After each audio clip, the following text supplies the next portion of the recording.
हाँ जी, आज हम बात करेंगे एफएलआर के बारे में। एफएलआर क्या होती है और कौन-कौन इसको अप्लाई कर सकते हैं?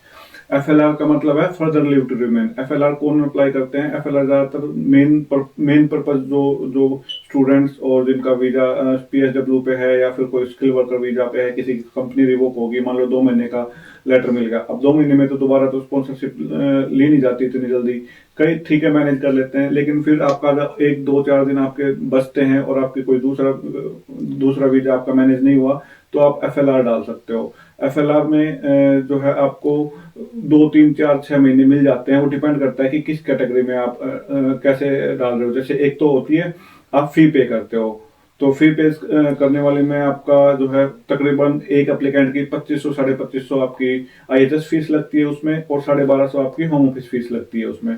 तो आपने जब आप अप्लाई करते हो तो आपको अपॉइंटमेंट बुक अप्लाई फाइल डालने के बाद अपॉइंटमेंट बुक करने के लिए आपको 45 डेज का टाइम मिलता है।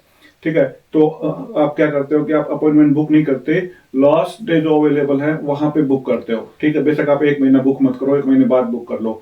जो लास्ट अवेलेबल डेट है वो आप बुक करोगे, और फिर बच्चे जो है अपॉइंटमेंट स्किप कर देते हैं। मान लो आप बीमार हो गए, कुछ भी हो गया, डॉक्टर मेडिकल लगा दिया आपने, तो 1 2 वीक आपका और मिल जाता है। तो मेन ये है कि आपके तकरीबन 2 महीने निकल जाते हैं।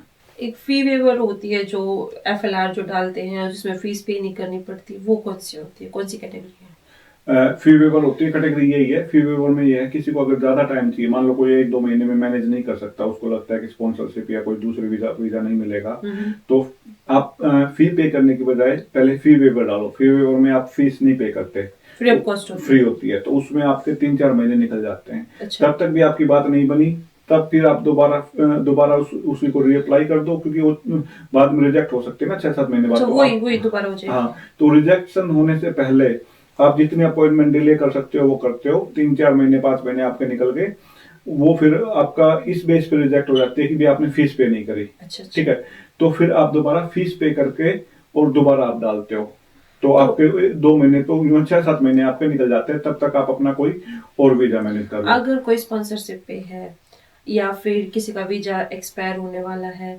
कोई भी सिचुएशन है उसमें, अगर वो एफएलआर डालता है तो उसके वीजा पे कोई इफेक्ट होगा क्या? क्या नहीं, सिचुएशन है? अगर मान लो आप किसी भी वीजा पे हो, सपोज करो आप स्किल वर्कर वीजा पे हो, ठीक है, तो आप एफएलआर डाल रहे हो ताकि आपका, क्योंकि आपका वीजा एक्सपायर होने वाला है। क्योंकि उसकी कंपनी अगर किसी की रिवोक होगी हाँ और उसका वीजा एक्सपायर होने वाला है, तो क्या वो डाल सकता है एफएलआर? हाँ, वो डाल सकता है। उसका क्या होगा कि आपका जैसे 2 4 दिन आपके वीजा एक्सपायर होने के रह गए, आप एफएलआर डाल दो।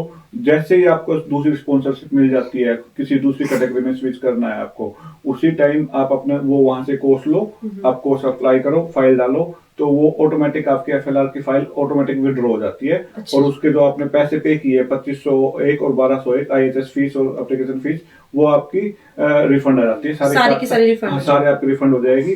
और आपका दूसरी एप्लीकेशन जो आप जिस कैटेगरी में आप गए हो कोर्स लेके, वो आपको उधर से वो आपका डिसीजन आएगा। उस एफएलआर की वजह से उसके डिसीजन पे आपका कोई फर्क नहीं पड़ता। वो आपका वीजा जैसे आप वो सारी चीजें अगर जेन्युइन है, सारा कुछ ठीक है, तो आपको उस कैटेगरी में आपको वीजा मिल जाएगा।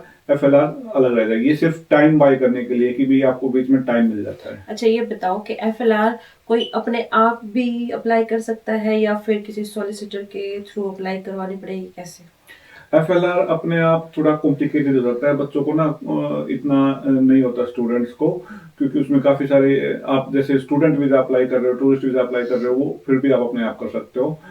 एफएलआर की मार्केट में जो है कोई 1500 पाउंड चार्ज करता है, कोई 2000 पाउंड चार्ज करता है सोलिसिटर। हम भी करवाते हैं, हमारे पास लीगल एडवाइजर भी है, सोलिसिटर भी है। अगर आपको एफएलआर अप्लाई करवानी है तो बहुत कम मामूली रेट में मामूली चार्जेज हैं। हम कोई 1000 2000 इस तरह के रेट नहीं है। तो उसमें आपको जो है एफएलआर डलवा सकते हैं। आपकी दोनों, आपको फी वेवर डालनी है या फिर वैसे डालनी है, आप हमसे कांटेक्ट कितने कर सकते चार्जेज हैं। होंगे आपके? आप तकरीबन तकरीबन 400 पाउंड में आपका हो जाएगा। 400 हाँ, पाउंड मैक्सिमम 400 पाउंड में। ये नहीं आप सोलिसिटर के पास जाओगे, आप 1500 2000 पाउंड से कम आपका कोई नहीं करेगा काम। चलो ठीक।